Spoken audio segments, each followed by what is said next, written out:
This is Dolores Cannon with the Metaphysical Hour.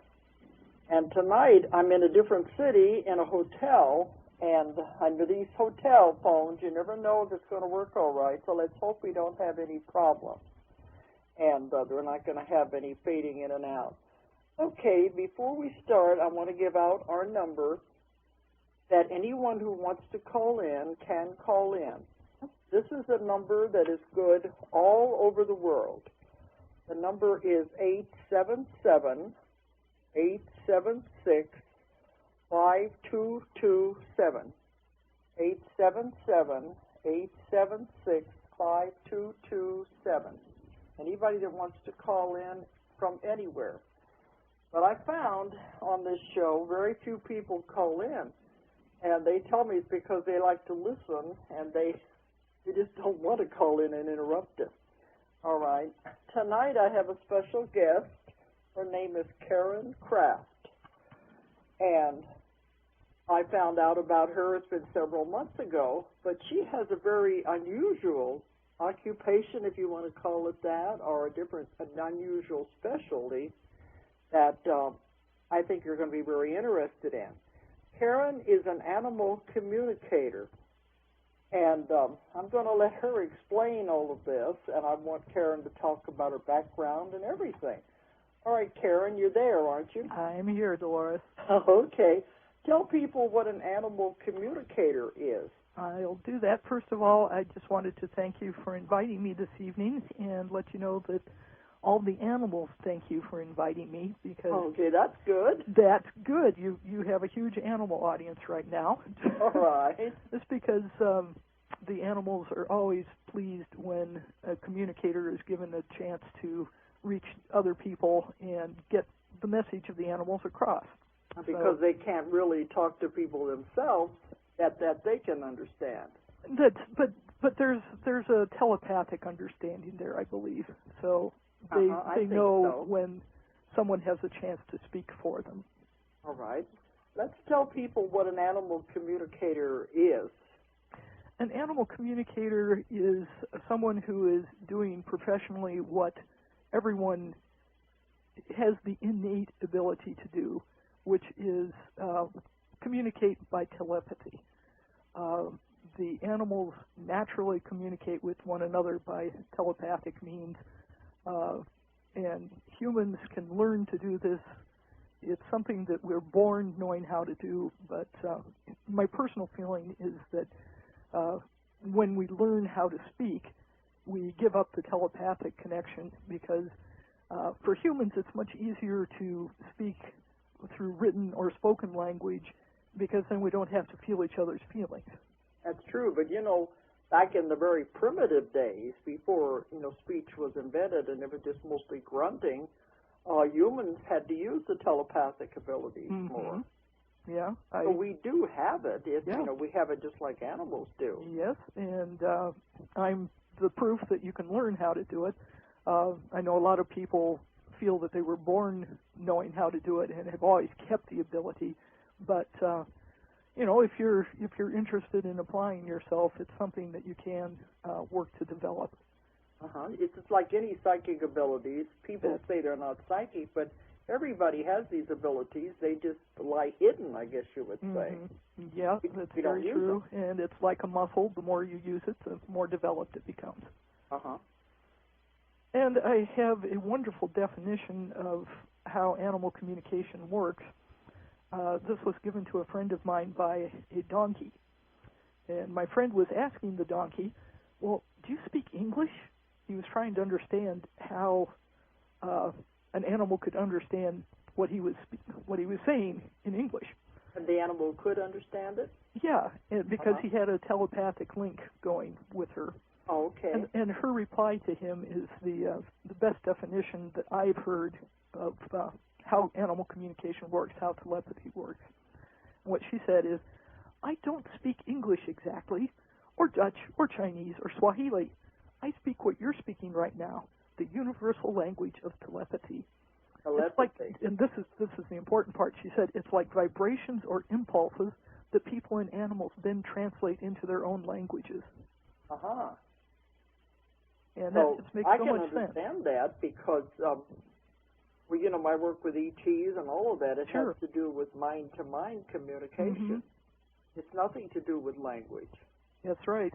And you know, you've probably heard about these computers that they're developing now, and they were doing it over in Japan, and now they're spreading to the United States, where people can turn on and off computers, they can turn on and off machines by just using their mind. And they said it doesn't matter what language the person speaks, it's all done with the mind and thinking what they want, and they can trigger things.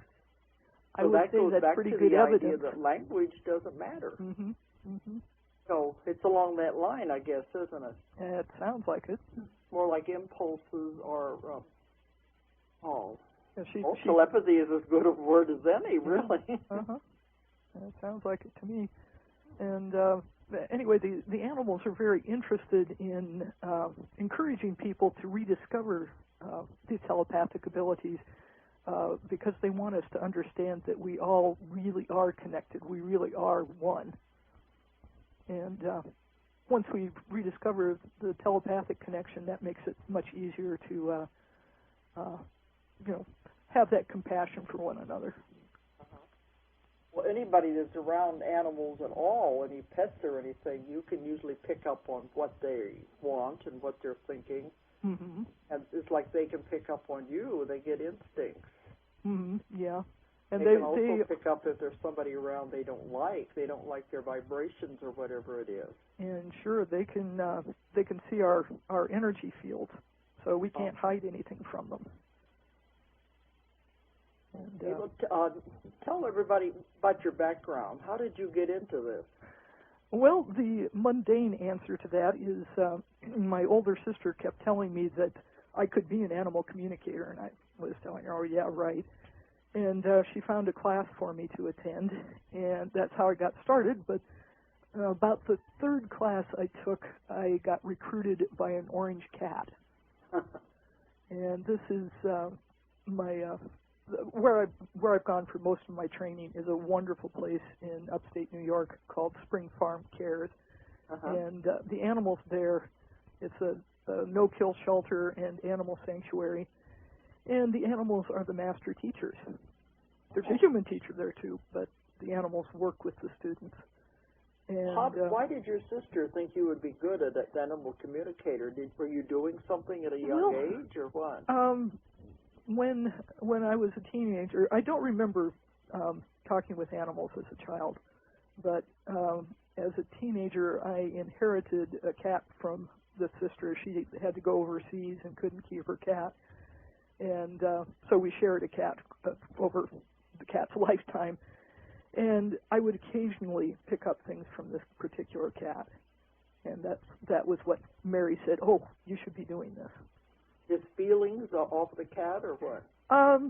The first time it happened, I was standing in the front yard, and I could have sworn that I heard someone behind me call my name. And I turned around to look if there was someone in the kitchen window, and there was no one there. And I looked down, and the cat was standing right behind me. So my sister kind of went,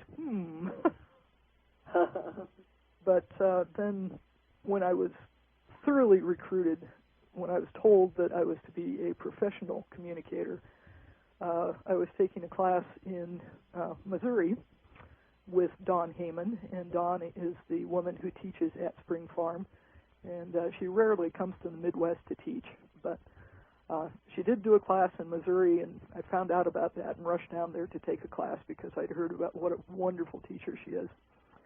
And while I was there, she brought out some photographs of the animals that live at Spring Farm, and llamas and various dogs and horses and cats. All kinds. Yes, and I thought, oh, this cat looks safe. It was a beautiful orange cat, and if you watch cats, that moment when they're falling asleep just before their chin drops down, and that's what she looked like, just this peaceful moment with her eyes closed, basking in the sun. I thought, oh, that's a safe one. So I picked her picture, and her name was Sonia Pia, And I sat there trying to listen to what Dawn was telling us, and I was having trouble hearing Dawn because it felt as if I had a cat walking back and forth in front of me. It was like Sonia Pia was there with me. I just had her photograph, but she was there. And she was just pestering me. She was saying, you have to talk to me. I need to talk to you. Bring your notebook. And so I finally promised her that I would talk to her over the lunch break. So I went outside, and she gave me my marching orders.